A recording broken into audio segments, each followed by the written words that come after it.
Hi everyone, Rabbi David Tawil here from Mishna Study, Masechet Shevuot, Perek Daled, Mishnah Vav. Mishnah Vav begins to talk about different types of damages, monetary payments that a person must pay should they damage somebody else or steal from somebody else, and how that impacts Shevuat HaEdut. If witnesses are called on to testify in such cases and they deny their testimony, what would they be liable as far as Shevuat HaEdut is concerned? Before we read the Mishnah, it's important to give a bit of introduction to the idea of Shevuat HaEdut with knas, with a fine. I'll turn your attention to Hilchot Shevuot as part of Sefer Hafla'ah, chapter 9, Perek Tet, Halacha Daled in the Rambam's Mishneh Torah. The Rambam writes, Hamashbiya Ede Knas, somebody who causes witnesses to swear over a fine that would be imposed, the kafru, and they denied, Peturim mishivuat ha'edut. They are exempt from shivuat ha'edut. They're exempt from this type of an oath. If they should take an oath that they falsely do not have any testimony that would have resulted in a fine inflicted by the court, that is not considered an issue of shivuat ha'edut. Why?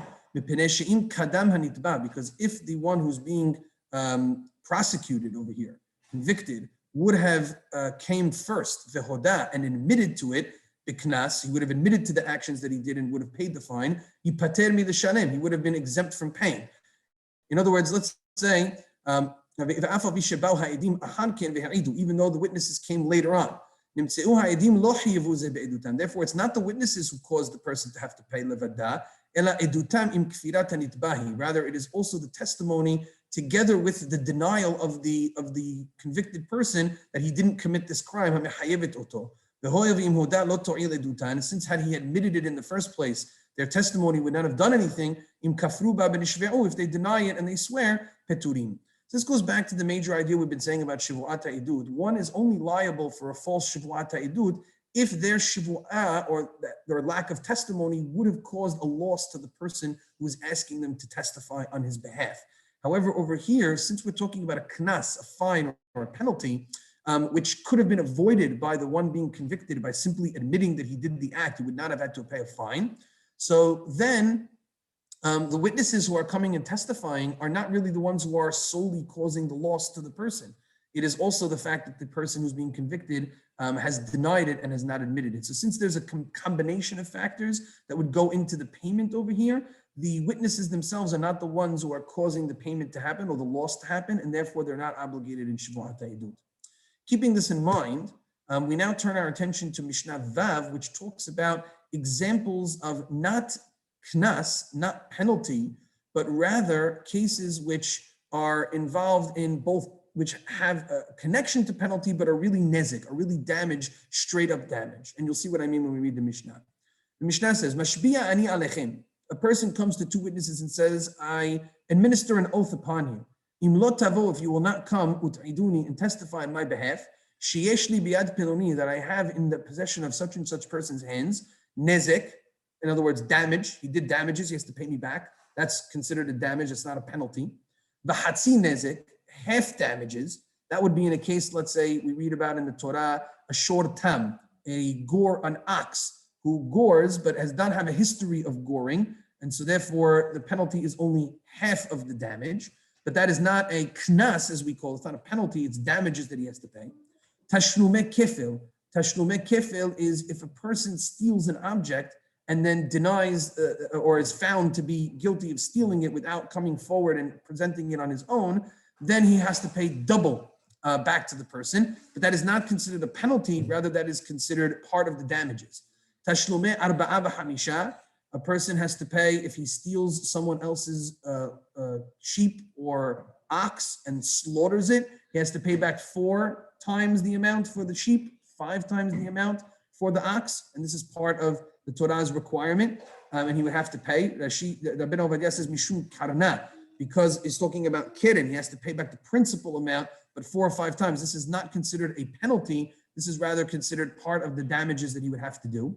V'she'anas ish peloni et biti, a person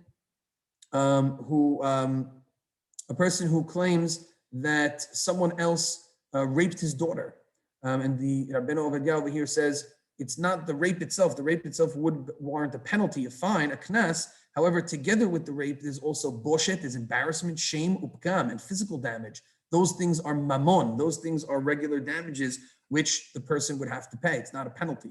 Upita et biti, or a person seduced my daughter, which also requires a certain payment. V'shehikani beni, or that my son hit me. V'shahaval bi haveri, or that my friend physically attacked me. V'shehidlik et gidishi b'yom kippurim, or that he lit up my field on the day of Yom Kippur. Hare'elu hayavim. In all of these cases, even though there seem to be penalties that also come alongside these, there is an aspect of the payment that is mammon, that is just monetary payment, which therefore that would be liable. The witnesses who refuse to testify or swear that they don't have testimony when they really do, they are causing a loss, a monetary loss to the individual, and hence they are liable for Shevuot Edut, notwithstanding the part of this payment that might be a penalty, that might be a fine, that's viewed separately. And so therefore there is a Shevuot Edut case over here, and therefore they would go ahead and be Hayat.